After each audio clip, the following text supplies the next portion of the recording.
اعوذ باللہ من الشیطان الرجیم بسم اللہ الرحمن الرحیم آمنت باللہ ورسولہ هو الاول والآخر والظاہر والباطن وهو علی کل شیء علیم رب اشرح لی صدری ویسر لی امری واحلل عقدۃ من لسانی یفقہوا قولی۔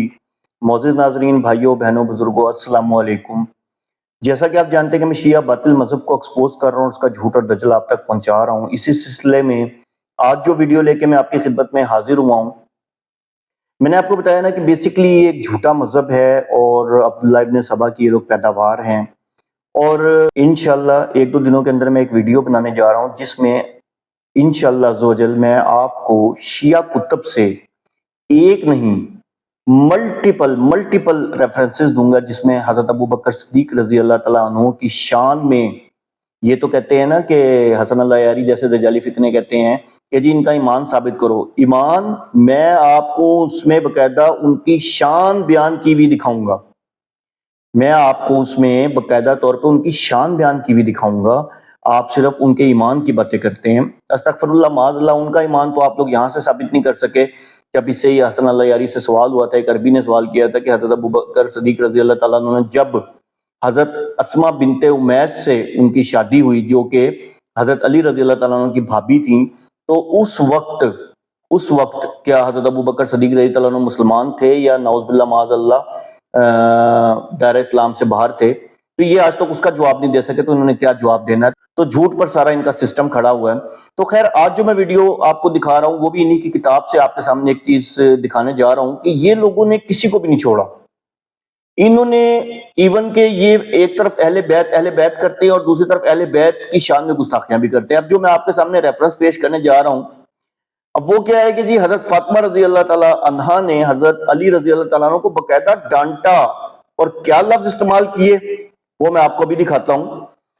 یہ آپ کے سامنے یہ جی بک ہے حق الیقین، اور اچھا یہی چیز امالی توسی میں بھی آئی ہے، ٹھیک ہے۔ حق الیقین میں یہ صفحہ نمبر 127 ہے، اور احتجاج حضرت زہرا با ابو بکر، اور اس کے علاوہ امالی توسی جلد نمبر 2 صفحہ نمبر 296 مطبوعہ کم مجلسی یوم جمعہ۔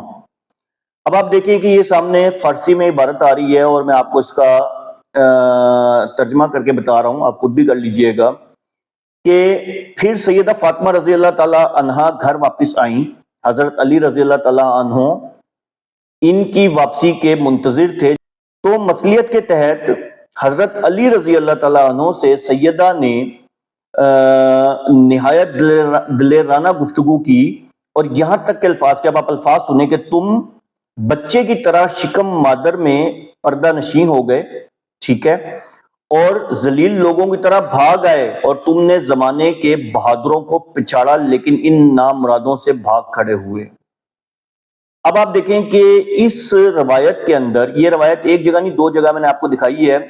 اب آپ دیکھیں کہ اس روایت کے اندر پہلی بات تو حضرت فاطمہ الزہرا رضی اللہ تعالیٰ، دیکھیں اس روایت کے اندر انہوں نے جو لکھنے والے نے نعوذ باللہ معاذ اللہ لکھا تو صحابہ رضی اللہ تعالیٰ عنہ کے خلاف ہے، لیکن میں آپ کو یہ دکھانا چاہتا ہوں کہ اس روایت کے اندر حضرت فاطمہ الزہرا رضی اللہ تعالیٰ عنہ حضرت علی رضی اللہ تعالیٰ عنہ کو ڈانٹ رہی ہیں، اور کتنے بڑے الفاظ استعمال کر رہی ہیں کہ تم بچے کی طرح جو کہ ماں کے پیٹ میں ہوتا ہے اس کی طرح چھپ کے بیٹھ گئے، ٹھیک ہے نا، اس کی طرح چھپ کے بیٹھ گئے اور ذلیل لوگوں کی طرح بھاگ آئے، ٹھیک ہے، اور پھر تم نے اپنے زمانے میں تم نے بڑا یعنی کہ لوگوں کو پچھاڑا لیکن تم ان کو پچھاڑ نہ سکے، ٹھیک ہے۔ نعوذ باللہ معاذ اللہ صحابہ کے لیے انہوں نے نامراد کا لفظ استعمال کیا۔ اب آپ یہ دیکھیں کہ یہاں حضرت علی رضی اللہ تعالیٰ عنہ یہی سوال دیکھیں ہم جب کرتے ہیں نا تو ان کو مرچیں لگتی ہیں۔ ہم یہی سوال پوچھتے ہیں کہ جب حضرت فاطمہ الزہرا رضی اللہ تعالیٰ عنہا اپنا حق مانگنے گئیں، ٹھیک ہے، اور وہ پریگننٹ تھیں یعنی کہ، تو حضرت اور وہ پھر سیدہ ہو کے خود گھر سے باہر نکلی اکیلی گئیں، تو حضرت علی رضی اللہ تعالیٰ عنہ کہاں تھے؟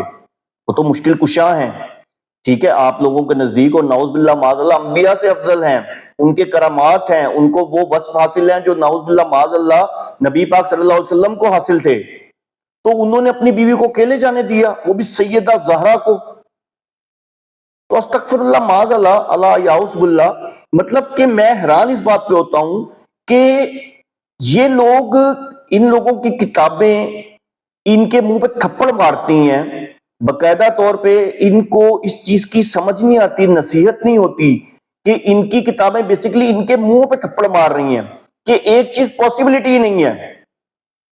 اور دوسری طرف آپ یہ دیکھیں کہ حضرت علی رضی اللہ تعالیٰ عنہ کو حضرت فاطمہ الزہرا رضی اللہ تعالیٰ عنہ کس انداز میں ان سے بات کر رہی ہیں. یہ آپ کی کتاب کہہ رہی ہے، میں نہیں کہہ رہا. اب یہ بات میں نے کہا نا کہ ہم کہیں کہ جی حضرت علی رضی اللہ تعالیٰ عنہ چھپ کے گھر کیوں بیٹھے ہوئے تھے تو آپ لوگوں کو مرچیں لگیں گی، یا حضرت فاطمہ الزہرا رضی اللہ تعالیٰ عنہ خود یہی الفاظ بول رہی ہیں. کیا آپ کے سامنے دیکھیں میں نے کتنے بڑے الفاظ بولے انہوں نے. تو بھائی یہ ہے تم لوگوں کی کتابیں، ہم کہتے ہیں تو مرچیں لگتی ہیں. تم لوگوں کی کتاب کے اندر یہ سب کچھ ہے کہ بھئی سوال تو ہمارا بھی یہی ہے کہ حضرت علی رضی اللہ تعالیٰ عنہ تو مشکل کشا ہیں، تو وہ کیوں اپنی بیوی کو انہوں نے اکیلے جانے دیا؟ اور پھر جو قصہ تم لوگ آگے رکھتے ہو کہ جی حضرت عمر آئے، انہوں نے دروازہ گرایا اور محسن جو تھے وہ شہید ہو گئے، یعنی کہ جو حضرت فاطمہ الزہرا رضی اللہ تعالیٰ عنہ کا جو حمل تھا وہ اسقاط ہو گیا اور وہ سارا یعنی کہ جو معاملہ ہوا، تو حضرت علی رضی اللہ تعالیٰ عنہ کچھ بھی نہیں کر سکے. یار کس کے بارے میں کہتے ہو؟ حضرت علی رضی اللہ تعالیٰ عنہ پہ الزام لگاتے ہو. استغفر اللہ معاذ اللہ. سمن بکمن عمیون فہم لا یرجعون، پس بہرے ہیں، گونگے ہیں، اندھے ہیں، یہ نہیں لوٹنے والے. تو آپ لوگوں کی وہی کہانی ہے شیعوں. آپ لوگ اس ٹائم وہ جسے کہتے ہیں نا کہ آپ کے نزدیک تو یہ ہے کہ آپ کی جو پڈنگ ہو چکی ہوئی ہے وہ یہ ہو چکی ہوئی ہے کہ یہ سامنے اگر گدھا بھی کھڑا ہے نا تو آپ کو کہا جائے گا کہ یہ بکرا ہے تو آپ کہیں گے یہ بکرا ہے. اگر آپ کے بڑوں نے کہہ دیا نا کہ یہ بکرا ہے تو آپ نے کہنا بکرا ہے. آپ نے یہ تحقیق نہیں کرنی چاہیے، دیکھ تو لیں گے یار یہ گدھا ہے کہ بکرا ہے، نہیں آپ کہیں گے نہیں یہ بکرا ہے. اللہ عز و جل ہم سب کو شیعہ باطل مذہب کے فتنے سے بچائے. وآخر دعوانا الحمدللہ رب العالمین.